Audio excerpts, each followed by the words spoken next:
Not sure on where you stand on Prop 1, the effort to repeal the state's current oil tax structure? Here's where to start.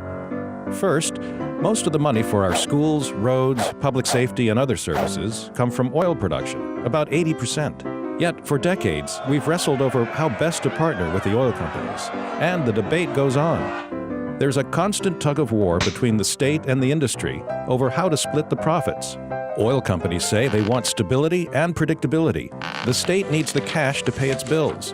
At the heart of it all, our state constitution, which says Alaska's natural resources are to be managed for the maximum benefit of its people. What tax system does this best? As voters, we must decide whether to keep the new tax structure created by Senate Bill 21 or go back to ACES.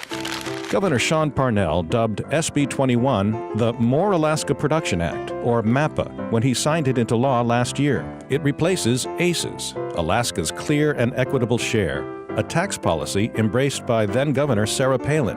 It passed the legislature in 2007. SB 21's goal? To give oil companies enough tax breaks that they'll produce more oil in Alaska. Opponents think the tax cuts went too far, that Alaska is giving away its oil and future revenue, with no guarantee it'll pay off in the long run.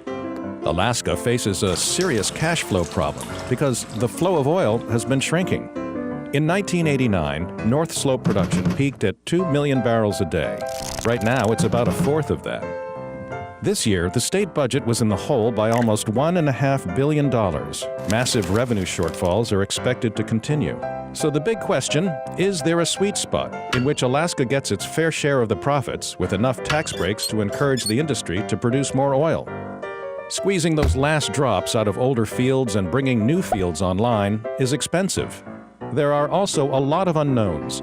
Oil prices, production volume, costs of getting the oil out of the ground and to market all affect the bottom line. These same variables make it hard to predict which tax system will work best. People on both sides of this debate read the tea leaves differently.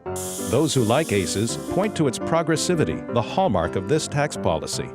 It started out with a base tax rate of 25%, but as oil prices went up, so did the tax rate. Taxes were also calculated monthly, so the state could rake in the cash during sudden spikes in price. But oil companies said it made it hard for them to predict how much they'd earn. So if SB 21 had been in effect during the 7 years we had ACES, how much would it have brought in? Opponents say $8.5 billion less. ACES was in effect during a period of high oil prices. SB 21 supporters say under lower oil prices, SB 21 is a better deal for the state. SB 21 has a base tax rate of 35%, higher than with ACES. Supporters say when oil prices drop, the state might actually collect more money than it would under ACES. Also central to the current debate, differing views on how tax credits work under the two systems. Are they carrots to get oil companies to bankroll new development, or do they simply allow them to invest their profits elsewhere?